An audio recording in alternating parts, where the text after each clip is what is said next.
Broadcasting live from the Business Radio X studios in Atlanta, Georgia, it's time for Atlanta Business Radio, spotlighting the city's best businesses and the people who lead them.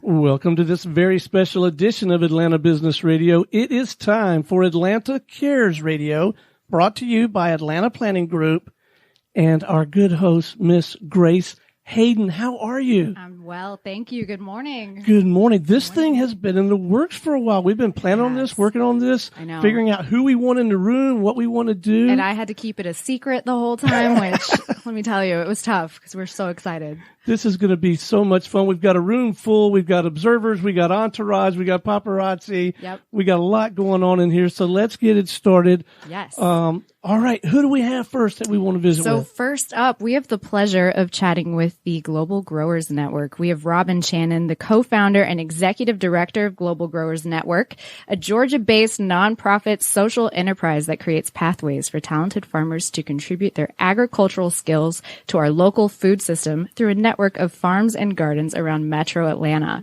Could not have said it better myself. Why don't you guys tell us, what does Global Growers Network really mean to you? Global Growers Network has meant the last 10 years of my life to me. This organization grew out of the tremendous demand among international farmers in the Atlanta area who were interested in reconnecting to their agricultural heritage in their new home.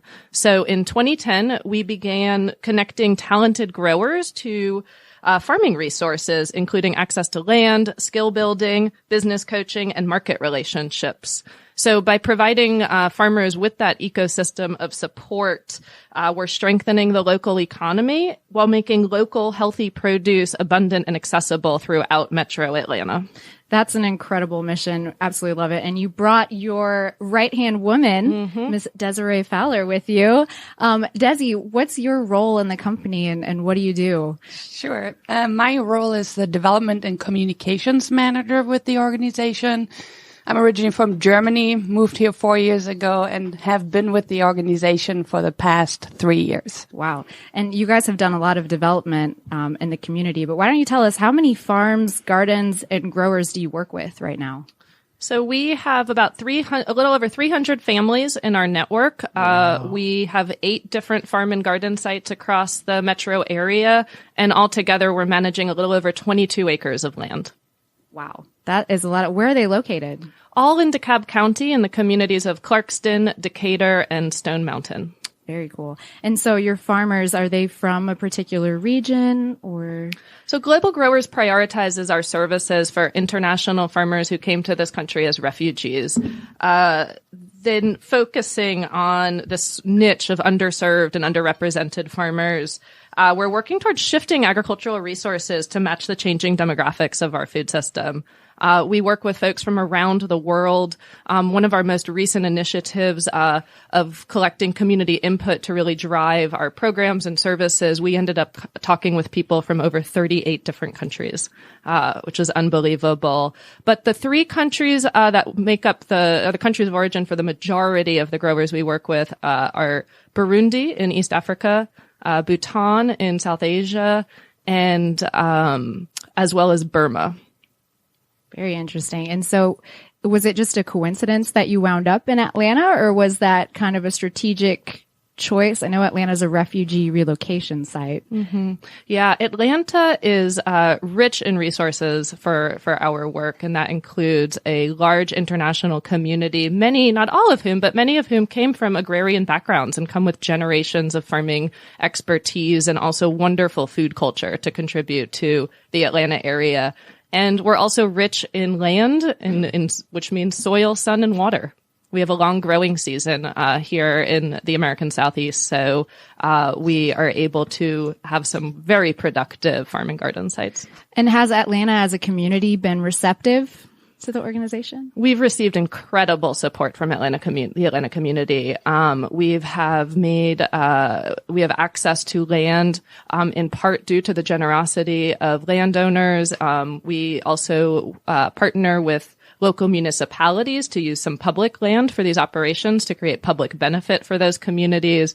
We have an incredible customer base of both individuals and businesses that support farmers through their food sales. So we aggregate and distribute produce all around Metro Atlanta to people who have an appetite for good, healthy food. So you have a very large operation with a lot of moving pieces and a lot of incredible people that come together. Who are some of your key partners and maybe some collaborations that you've done that you want to share? There's two collaborations that I'm particularly excited about. One of those we call the Clarkston Food Initiative. So Clarkston is known as the most diverse square mile in the United States. And the Clarkston Food Initiative, Global Growers launched in 2016 and ties together 13 different partners in the Atlanta area. Nonprofit organizations, government partners, business partners, and such, all of whom have shared goals around creating a stronger food system in the Clarkston community. The second collaboration that I'm really excited about is the Market Ready Farms Collaborative. And that is a group of farmer-serving organizations that particularly focus on connecting resources to communities of color in agriculture. And that's something that is, we work across the state of Georgia and even a little bit into Alabama to connect farmers with agricultural resources that can help them strengthen their business enterprises. Wow. Absolutely love that. And so what made you want to take this direction? What's your story about how you got into this? My background is in, I had done work in Atlanta's refugee community with some nonprofit organizations, and I left that world behind to get involved in an organic agriculture operation. And I had no idea that those two things would end up coming back together in the form of Global Growers Network. But through a handful of serendipitous relationships and with a lot of credit to my co-founder, Susan Pavlin, we were able to start connecting the dots between those two worlds. Interesting. So, all right, wait a minute. Let's talk about me for a minute. It's been like 5-6 minutes since we talked about me. How do I get my hands on some of this food? I don't know the first thing about growing food, farming, or anything, but I love to eat. I haven't tucked this shirt in 15 years. How do I access some of this food? I mean, my wife and I, we love to cook. We love to eat. Yeah, help us out with that. Well, you can come visit us at the Freedom Farmers Markets every Saturday, and you can meet some of our growers that are actually at the market selling the food that they are growing. And then also there are a lot of restaurants in the community that are purchasing from us, and so you can try their delicious dishes using our produce. And then on top of that, we have a really exciting opportunity coming up on September 21st, which is our annual fundraiser. It's called A Meaningful Feast, and there are actually 15 chefs that are coming to the event venue using our produce and preparing a 5-course meal dinner. We got to go to this, Greg. Gotta go. Wow, I'm glad I asked. So this Freedom Farmers Market. All right, it's at the Carter Center. Oh wow. Wow, what a field trip that would be. And is it like most weekends or? Every Saturday. Every Saturday. Every Saturday from 9 a.m. till 1 p.m. I'm glad I asked. I'm glad you asked too. So is that part, I know you guys are starting a new campaign called the Higher Ground Campaign. Do you want to touch on what that is? Sure. So the Higher Ground Campaign is an effort to get more land into production. We have far more growers interested in accessing farmland than we're currently able to support through our network. So we're actively looking for a larger commercial farm site to support new farm business development and increase the amount of food producers who are in the business of growing food for the Atlanta community. Love that. So if someone wanted to find out more about you guys, where can they find you? What's website, social media? It's all of that. The first thing you should do is go on our website, just to keep up to date with everything that's going on. And then, of course, follow us on social media. And that's where we keep posting about our upcoming event and also ways to get involved with the organizations, recipe ideas. Recipe ideas. Exactly. Wow. He loves to cook. Yes, we don't pretend to be gourmet at my house, but we really do enjoy. It's an activity. We're almost empty nesters now, and it's instead of sitting on the couch all afternoon, we get up, we cut up the vegetables, we try out new stuff. But before we wrap this segment, we asked Robin a little bit about her background and her path to this. But what prompted you to come all the way across the pond and get involved in this kind of thing? First, love was the main reason why I came over the pond. That's a good reason. Look, we got food, we got love. And then I actually wrote my master thesis on refugee resettlement in Clarkston. So I've always been involved with the community. And then met Robin and learned about Global Growers and knew that I had to get involved with the organization. And so kind of found my international family there 3 years ago. Marvelous. I mean, I can tell from talking with both of you, you find this to be incredibly rewarding work, don't you? It's incredibly meaningful work. Yeah. So we're very fortunate to get to do work that has a positive impact on the community. We get to work with some of the most unbelievable people who have, who are able to share their stories and their food traditions and their culture with us from around the world. And lucky to work with a group of incredible colleagues as well, a group of people who, when we show up to work, we all know that we're in it for the right reasons. People have a passion for this work, but also bring tremendous skills and cultural competencies and language skills from around the world to our team in order to be able to build a healthier and wealthier Atlanta community. You dropped a stat on us earlier in the conversation about diversity. And Clarkston, can you say that again? That really surprised. I mean, my eyes got wide when you said that. Sure. So Clarkston is known as one of the most diverse square miles in the United States. Over 50% of the population is foreign born. There's over 60 different languages that have been documented just in that 1 square mile community. And it's a fantastic place.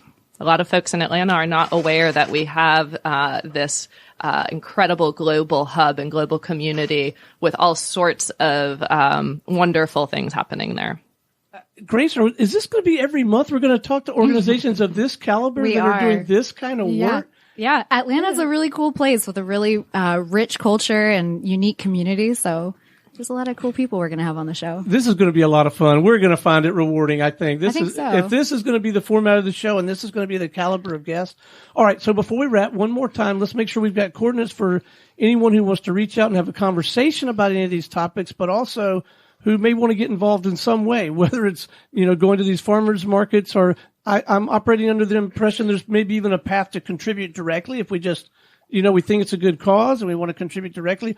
All the way to, if Uncle Joe's got 40 acres, he might be willing to put toward this thing, right? So Uncle Joe should call us. Okay. We'd love to talk. We encourage you to come out to our September 21st event. It's an amazing evening, a meaningful feast. You can find more information on our website, globalgrowers.org.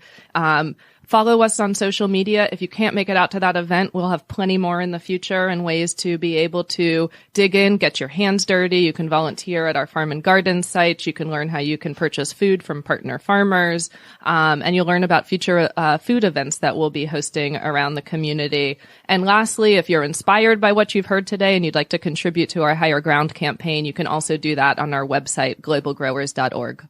Marvelous. All right. Well, keep up the good work and keep us posted.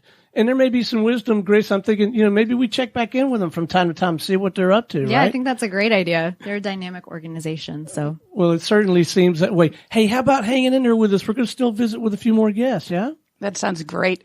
All right. All right, Grace, that's just your opening act. You got more stuff coming, right? I know. And the next act is a very cool one. We've got Ken and Jeannette Katz of the Kosher Guacamole Corporation.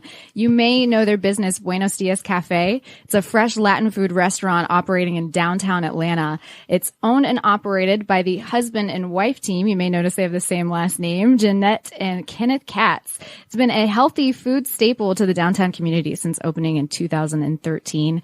And doesn't stop there. The team is now expanding to La Bodega at the Met Atlanta near the West End MARTA station, which we all know is blowing up right now, and as well as a few pop-up sites in and around the downtown area.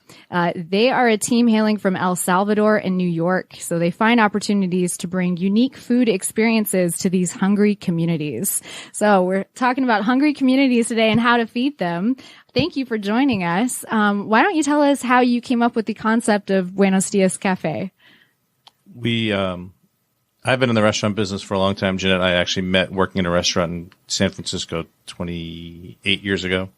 And we decided we were ready to do it for ourselves instead of doing it for others, and liked the idea of working near the community of the school, both the energy of the students and the schedule that the university provides. Yeah. So do you find a lot of opportunity being downtown? What's that business environment like? Downtown's unique because the infrastructure is set up to handle the 35,000 students that attend Georgia State University when classes in session, and then has all this infrastructure in place and has to find reasons to use it at the other times. So it gives you a great opportunity to capture people for business, but only in limited windows. And so you have to be aggressive in both how you prepare yourself for them and also how you reach out to people when there's no school in session. Yeah, and I have to confess something on the air here. I actually know about Buenos Dias Cafe because I'm Georgia State alumni, and it was one of the only healthy food places right there on campus that I could think of. Correct me if I'm wrong, but that's what we want to think about it. One of the things that is very important for us is to make sure that the community who is thinking about changing their lifestyle and eating more healthy, they have the opportunity to have a choice, and they can actually say, okay, I want to go there because it's healthy. I want to go there because they are serving what is good for me. Yeah. So on their way from Kell Hall to Classroom South, they can just stop in and grab a bite to eat. So that seems like a convenient labor market for you also, maybe, or what's it been like hiring? If you can convince people that the 5 Points MARTA station is accessible, you have staff, but that's that is a fair point. We can't encourage driving. It's just when there's no school, that's easy to find parking and get downtown. But of course, when there's that many people coming in, it's very difficult. And if you're comfortable with using the MARTA station, it's really convenient and really fantastic. Mm-hmm. And so that labor force is the challenge outside the community. But as far as student hiring, it's terrific. We have as many as 10 part-time students who all live on campus or have a wide enough schedule that they can justify fitting some hours in. We try to keep them around 10 to 15 hours a week, both for their studying time to be available. And we're also only open during the day, during the week. So there's not a ton of hours, but it gives the kids an opportunity to have a job while they're in school. That's not having a job and being in school. It's kind of just a place to be. A lot to juggle, but it's a convenient place. They can even, pop into the library after, and they get weekends off, I hear. So you obviously get a lot of traffic from Georgia State students and people who work downtown. How about marketing? What are you doing to market outside of just being in the right area? Well, most importantly, I think they all wait. The all way that always been is, by people. Word of mouth is having the best. And in the beginning was a little more difficult because nobody know what a Salvadorian food is. And our specialty is pupusas, which is a stuffed corn tortilla with, different delicious things. And we have to, educate everybody what it was in order for them to do it. And it has the advantage that it can be gluten free. It can be vegan. It can be vegetarian, and of course, it can be as delicious as a Cuban sandwich in a form of a tortilla as well. Mm. So it's very important for us to deliver a little bit of everything for everybody. So you can have something as healthy as vegan, or you can have some house roasted pork as well. Gotta cater to your full market. I completely understand. So what are some of the most popular items on your menu? We have most of the items have been actually made by most of our customers. So we have a Jeff Ball, which actually it was created for one of our customers, and it was quinoa, fresh spinach, black beans, and fresh vegetables. So that one is a vegan, dish. And of course, pupusas, which is, like I said, is one of the things that it can be for everybody. So I can tell you really care about your customers if you've got dishes named after them. I always wondered if, you go into places and you see the Jeff Bowl. So Jeff was a real person. So do you still keep in touch with Jeff? Yes. He come in and he does Jeff Bowl. He moves to, he went to work for the federal government in Washington. He used to work for the state. That's the other customer base we have downtown is there is a large state of Georgia building nearby to Peachtree. But, he went from one of the offices here to a related office for the federal government. But he still checks in on social media to make sure we're serving his bowl. Well, I can tell you right now, the stone bowl will have the pork in it. Not vegan. Yes. Oh, we definitely do that. We take care very well our pork. We marinate it the day before with mojo, and then we roast it, slowly so you get all the juices in there. Well, I got to say, I understand why it's such a hit, and you guys are expanding. So I mentioned it a little bit in your intro, but do you want to tell us about future plans? So, Grace, I must say that you did a great job partnering us with, the same pretty much vision, that we have is to go to communities and help, to have the best that the land can actually provide. And, we have the opportunity to work with Kosher, which is a developer who actually have given us the opportunity to have the building right at the end, the west end. So we definitely looking into partner with local makers, also with farmers. We want to definitely have most of the items and products that they are local. Not just for the health sake, but also the environment. We are very crazy about, me. Because I drive everybody crazy in the kitchen and even customers who order to go and they sit down and it's like, what are you thinking? You say to go, you're going, so, I think we need to take, the initiative as not just as a business, but also as customers, where we buying, what we consuming, and also think about the future generations, and not just that, but it's for ourselves. How long we're gonna live, how healthy we're gonna be, and let's be honest, either you pay now or you pay later, but you will pay. We like to say, pay the farmer today or pay the doctor tomorrow. That's what Jeannette says all the time. Nice. High five. So the bodega is going to be a combination of a market and a restaurant. We're going to still serve some of our food and have fresh vegetable options, but the spacing is created in such a way that there will be a bodega component like we have in New York, where we're going to have market availability for the West End. We're right next to the Deer Park and right at the MARTA station and very close to Capitol View. So people have been coming already because we're doing a pop-up window there at lunch Monday through Friday and asking when they can come in and buy other things. And so we're hoping that we can take what fresh vegetables we're buying now and get them in larger quantities and make them available retail as well as use them to cook for ourselves. So just to clarify, are you looking to start a farm to grow your produce, or you want to partner with local? No, we want to partner. We're not growing it. All right. We get up early enough to make the coffee for Georgia State. We believe that is better if we partner. We are good. We all have our talents, right? So why am I gonna pretend? I would love to do it. It's great. The satisfaction of that. But it's more important if we partner and we get together as a community, have this healthy ecosystem that whoever produce, we make it, and then somebody else take it. So it sounds like Global Growers Farmers are going to have a new customer very soon. Absolutely. We definitely would love to have a whole festival at the Met and create more awareness of what are you doing and what the community should be expecting from us.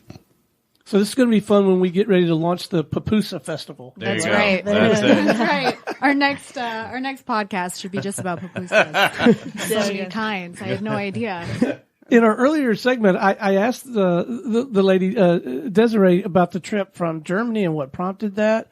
But I got to know, El Salvador, New York, Atlanta, Are there pieces of that story that you're willing to share? Or are there parts we shouldn't know about? Or? We're never going to finish. But it's fascinating. What prompted that in general? Well, let's see. I'll make it short. After 20 years of war in El Salvador and me serving 5 years in the army and seeing peace, there was not much to do. Well, it was a lot to do, the recovery part. But I was looking more cutting the umbilical cord from my mom. So, you cannot go as far, so I said, okay, let me just go a little farther. Maybe, that will do. So I adventured here and I got to San Francisco and, that's 2 years later I met him and then we just, click and I like to eat and we like food. We like all kind of stuff. And I studied fashion it was just different, but actually the same. If you actually think about it, the best fabrics, right?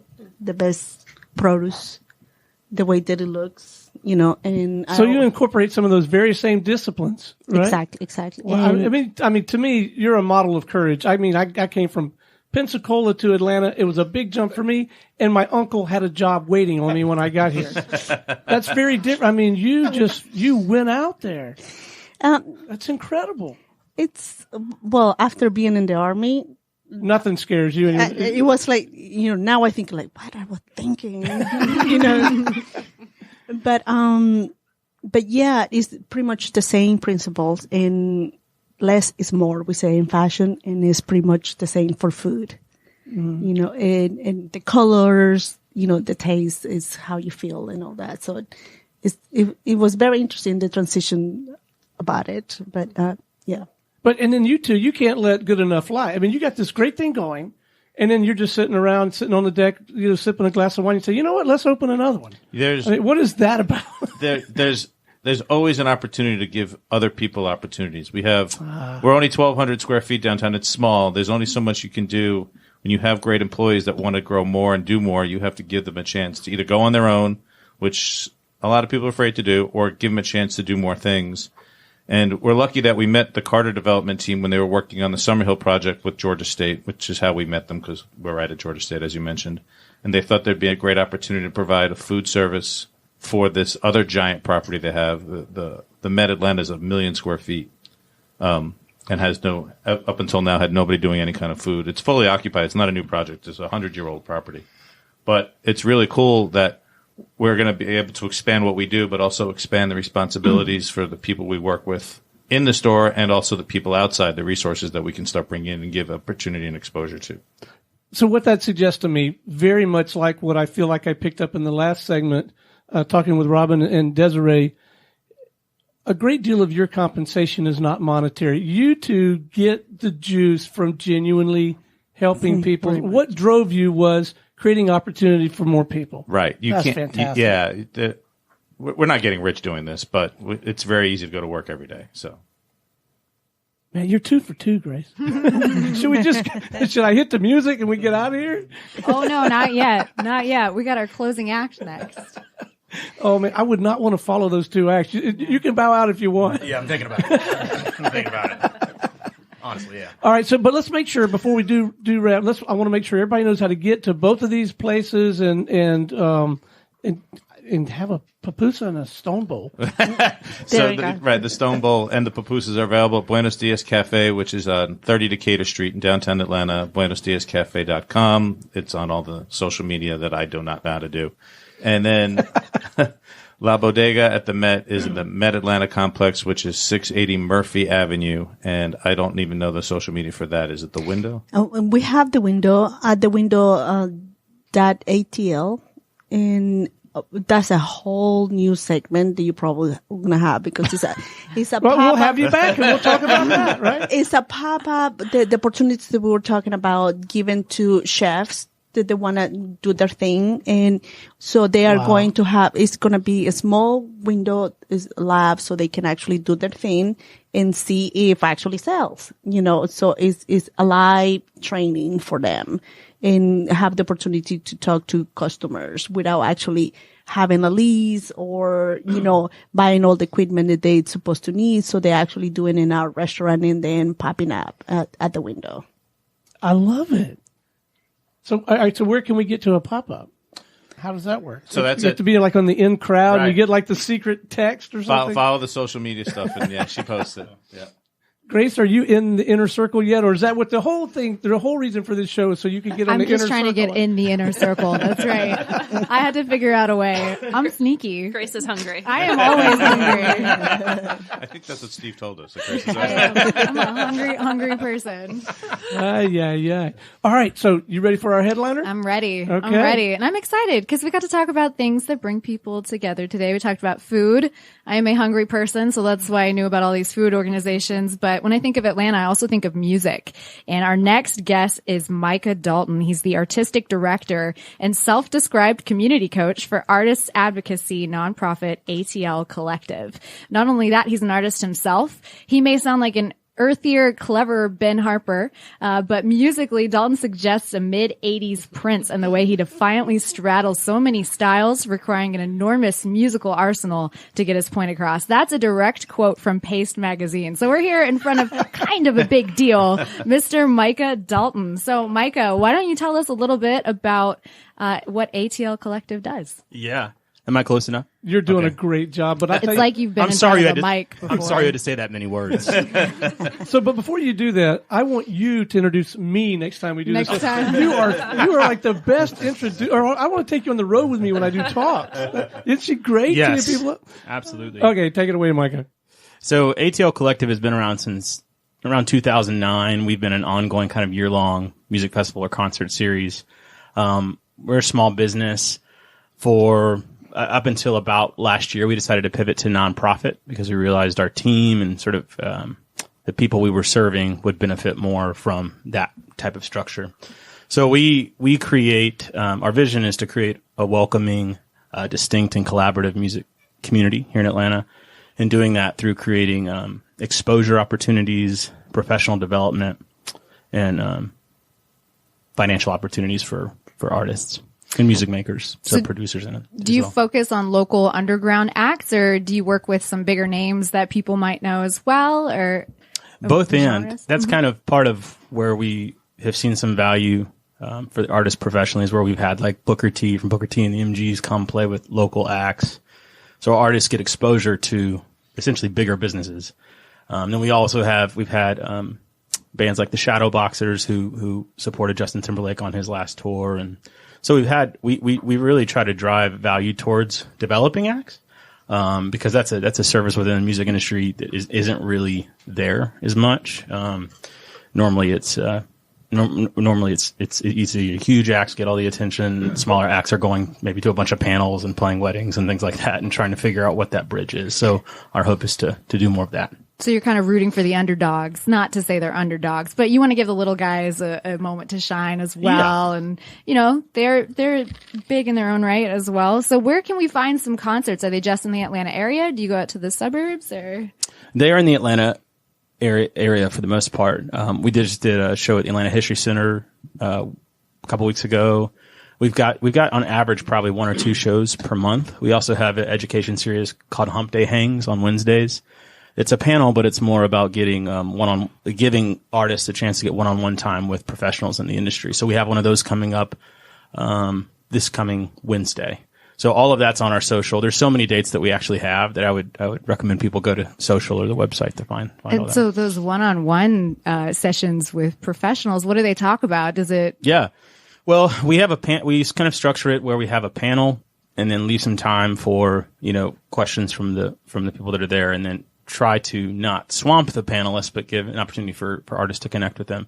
We've done everything from how to start your own record label to how to navigate the TV, film, and sync space. Don't like that. You want to start your own label? I do. Okay, let's get after it after this. Stone label and the stone bowl. You're stone label and the stone bowl. Yeah. Dude. Yeah, this is going to be a very catalytic conversation. The album cover will be a bowl. And yeah, I like that. Yeah, we should start a band. That's cool. Yeah, I'm feeling. So that's been everything. Starting your own label, how to navigate and get your songs into TV and film. We've had one just about, hey, you're playing gigs every week. That's probably not sustainable all the time. How do you pivot to being a producer, creating IP?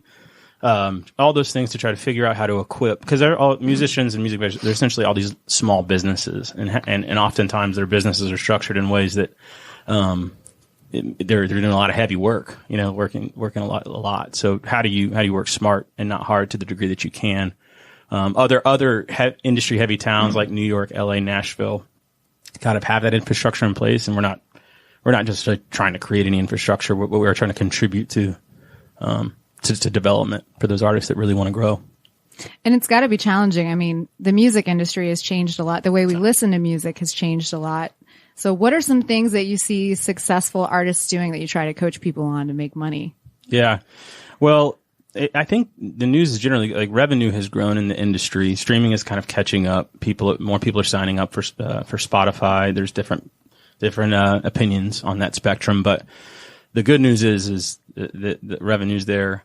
I think what we think about is really trying to figure out how to get artists to engage with their fans more through social media platforms, to figure out how to just connect with people and be relationally driven, and that they're just not artists aren't just a set of songs, that they're a story. There's stories beneath those songs, and that our concert series is a way of generally helping people connect to one another that didn't know one another. And because for me, I'm an artist, and when we founded it in 2009, we literally started it just so I could figure out how to connect and get information on how to grow as an artist. I mean, that's how it started. And so to answer your question, generally we're trying to get people to tell their story rather than just releasing their music and hoping people find it on Spotify, and just using the resources that they have to connect with their existing communities to start to kind of place themselves more of an artist than just a set of songs.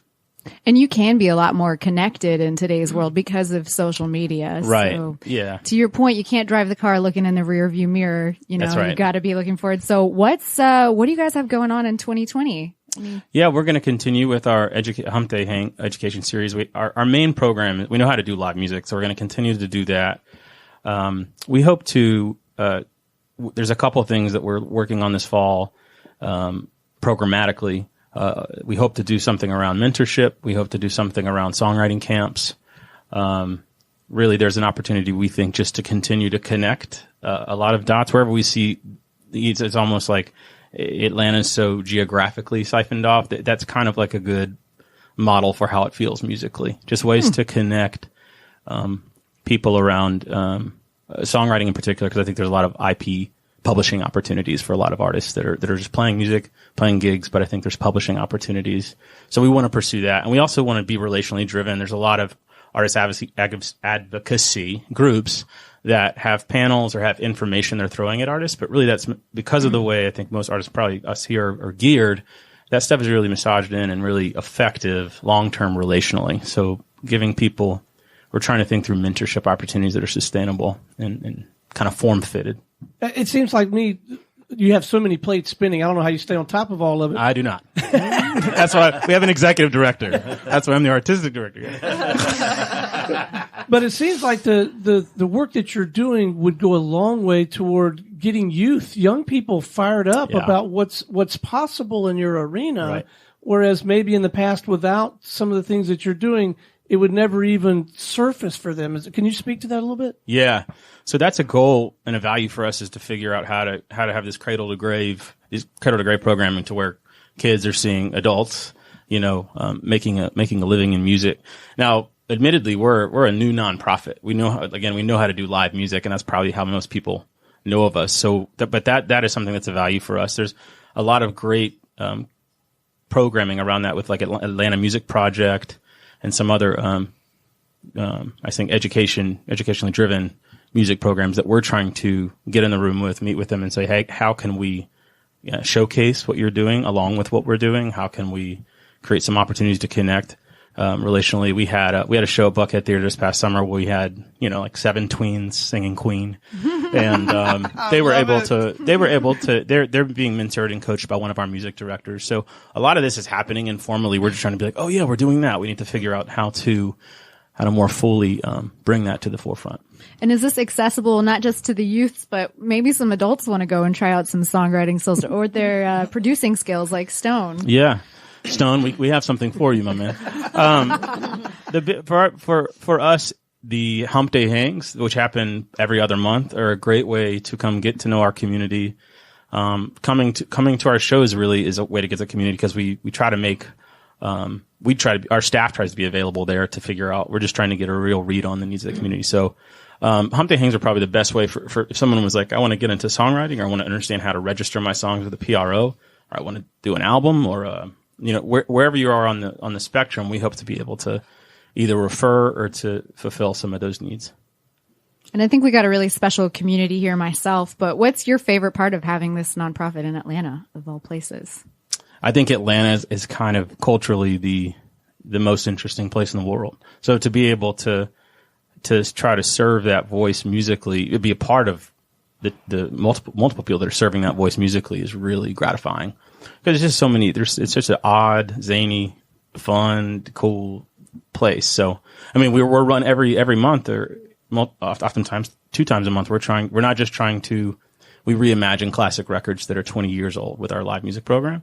So, 20 years, I would say it needs to be 20 years or old is kind of our metric. But, and what we do with that, we relive it. So we have an MC, we have these immersive elements, that kind of bring people back to the place in which it was recorded and that type of thing. So that model within itself is very fun because you're taking all these it's like camp every single time. There's all these different random people that don't know one another. You have to corral them and get them to work towards one thing. So ego's not in the room. So the model itself is very fun to work within. I think it's fun for our music direction team.